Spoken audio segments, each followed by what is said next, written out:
Mercedes may not be facing a massive ban because Russell was fast. Mercedes may be facing it because the data looked too serious to ignore. Too clean under braking. Too stable on traction. Too gentle on the tires. Too repeatable when Red Bull expected the Mercedes to fade. And in Formula 1, when a car wins by looking that controlled, the question becomes dangerous fast.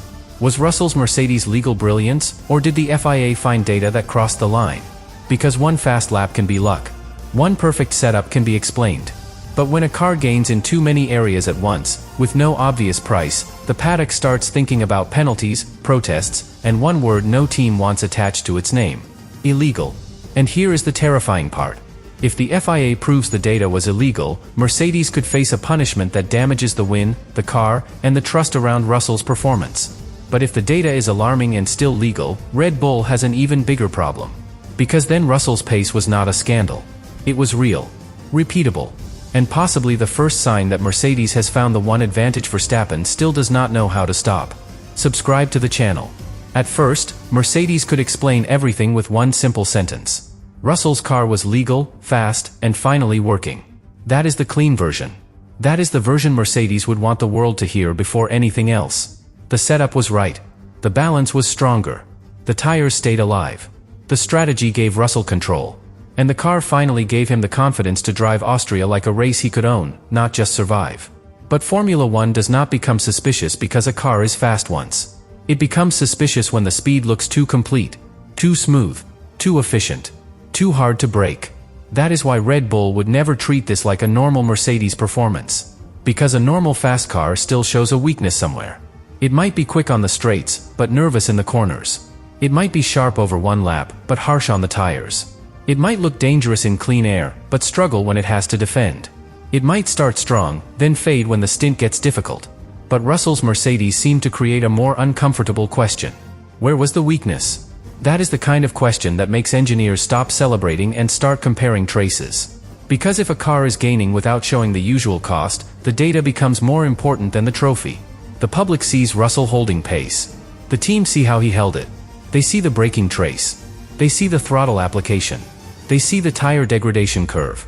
They see the energy deployment. They see the speed profile. They see whether the rear of the car was moving. They see whether the tires were being punished. They see whether the lap time was coming from one obvious area, or from a pattern across the whole car. And if the pattern looks too clean, Red Bull cannot ignore it. That is where the word illegal becomes dangerous. Because illegal data does not need to look dramatic from the outside. It does not need smoke. It does not need a strange sound.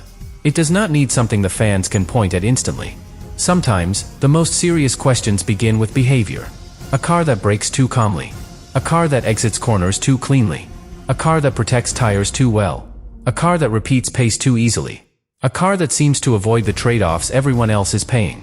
That is what makes the suspicion powerful. Because Formula 1 is built on trade-offs. More downforce usually brings drag. More straight-line speed usually costs grip. More aggressive traction usually heats the rear tires. More attack usually damages the stint later. The car gives something, and the car takes something back. So when Russell's Mercedes appeared to give speed without showing the expected price, Red Bull had to ask the question every title contender asks when a rival suddenly looks dangerous. What are they doing that we are not? And then, the darker question follows. Are they allowed to do it? That is the line this whole story stands on. Legal brilliance on one side. Illegal advantage on the other. And the space between them is where Formula 1 becomes ruthless. Mercedes would argue that the car was simply working. That the performance came from balance, setup, tire control, and execution. That Russell was not unbeatable because of anything forbidden, but because the team finally gave him a package he could trust. And if the car fits the rules, that argument matters. Because Formula 1 is supposed to reward clever engineering. But Red Bull would not look at it emotionally. They would look at it competitively. If the data looked unusual, they would demand clarity. Not because fast equals illegal. It does not. But because unexplained speed can become a championship threat before anyone admits it. That is why the first block of this story is not really about punishment. It is about uncertainty. Because uncertainty is what makes teams panic quietly. Not in front of cameras. Not with dramatic public gestures. Inside the garage. Inside the data room. Inside the meetings where engineers ask whether the car can stay in the same specification, whether the FIA interpretation is clear, whether rivals have noticed something, and whether the next race could make the story even louder. That is the hidden pressure on Mercedes. They do not just need the car to be fast. They need the car to be defendable. They need the data to make sense. They need the performance to survive scrutiny. They need Russell's win to feel legitimate, not controversial. Because once a car is linked to illegal data, every future lap carries extra weight. If Russell is fast again, people ask whether the same advantage is still there. If Mercedes suddenly loses pace, people ask what changed. If the FIA checks the car again, suspicion grows. If Red Bull keeps asking questions, the story follows Mercedes into the next weekend. That is the cost of a performance nobody fully understands. It becomes a shadow. And shadows are difficult to remove in Formula One. Mercedes would know that. They would know that a massive ban, if it ever became real, would not just damage one part of the car. It would damage trust. Trust in the win. Trust in the upgrade path. Trust in the team's explanation. Trust in the idea that Russell's performance was earned inside the rules. That is why the stakes are so high. Because when the word ban enters the conversation, the story moves beyond pace. It becomes about whether the car should have been allowed to produce that pace at all. And that is a much more serious question. For Russell, it is deeply uncomfortable. Because from the cockpit, he may have done everything right. He may have managed the tires perfectly. He may have hit every target. He may have controlled the race with precision. He may have delivered one of those drives that proves a driver is ready when the car finally arrives. But if the car's data becomes controversial, the driver cannot escape the investigation around the machine. That is the brutal truth of Formula One. The driver wins with the car. The driver is questioned with the car. And if the car becomes a suspect, the victory changes in the public mind. That is why Mercedes would fight hard to protect Russell. They would want the story to be about execution, about progress, about balance, about a car finally entering the right operating window. They would not want the story to become illegal data, penalties, and a possible ban. Because even if the team is eventually cleared, the accusation can stay in people's memory longer than the explanation. That is what makes this so dangerous. A confirmed illegal finding would be devastating. But even an allegation can change the atmosphere. The FIA must be precise. Red Bull must be careful. Mercedes must defend. And the audience starts watching every Mercedes lap differently. That is how suspicion works. It changes the lens. The same braking zone that looked impressive now looks questionable. The same tire life that looked smart now looks suspicious. The same clean traction that looked like progress now becomes part of a larger mystery. And once that lens exists, Mercedes has to race under it. But the most important twist is still this. The worst outcome for Mercedes would be a proven breach. But the worst outcome for Red Bull may be no breach at all. Because if the FIA finds the data alarming but legal, then Mercedes keeps the pace. The win stays alive.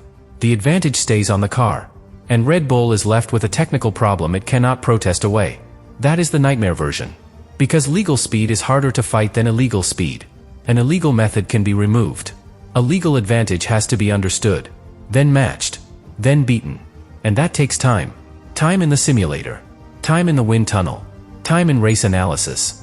Time that Red Bull cannot recover if Mercedes keeps scoring. That is why Russell's performance matters beyond Austria. If it was a one-off, the story weakens. If it repeats, the story becomes dangerous.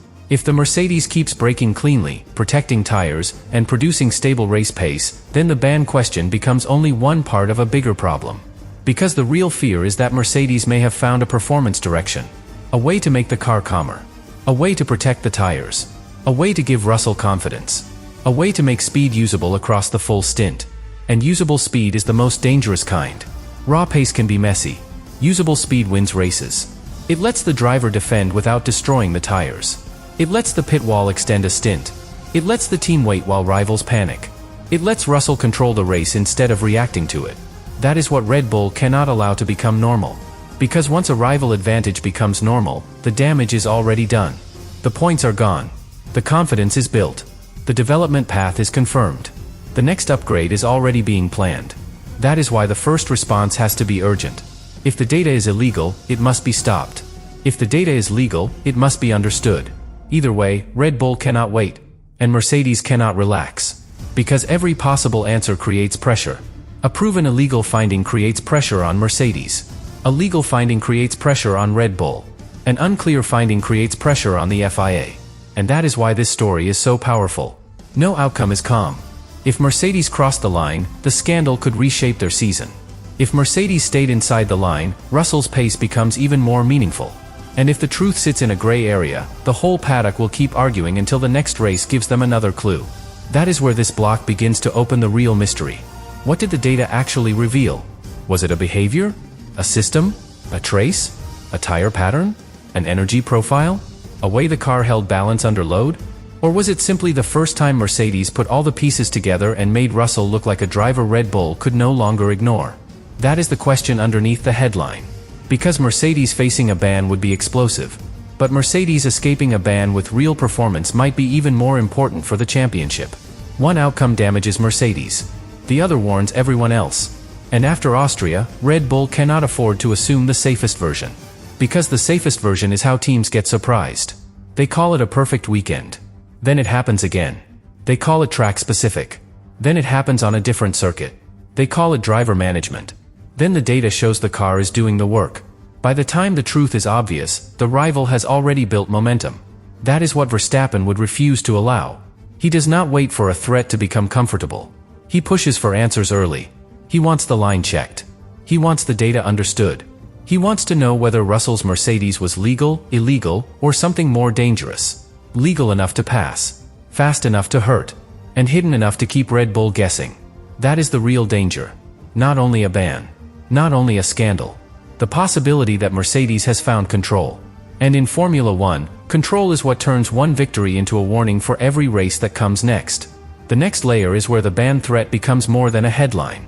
Because a ban in Formula 1 is not just a punishment. It is a message. It tells the paddock that a team did not simply push the limit, it went beyond what the sport is willing to accept. And that is why the word alone would make Mercedes move carefully. Because when people hear ban, they do not think about balance. They do not think about setup. They do not think about tire management. They think about guilt.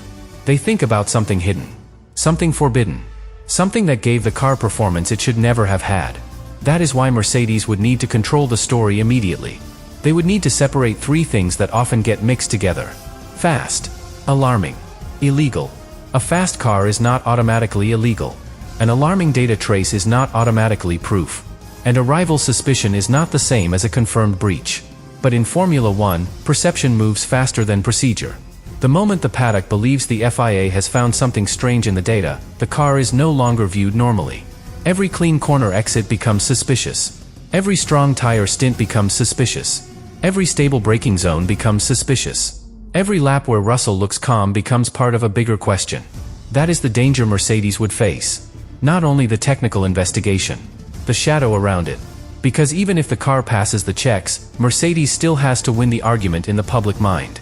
And that is never easy once the word illegal has been spoken. Red Bull would know that. They would know the pressure created by the accusation is powerful by itself.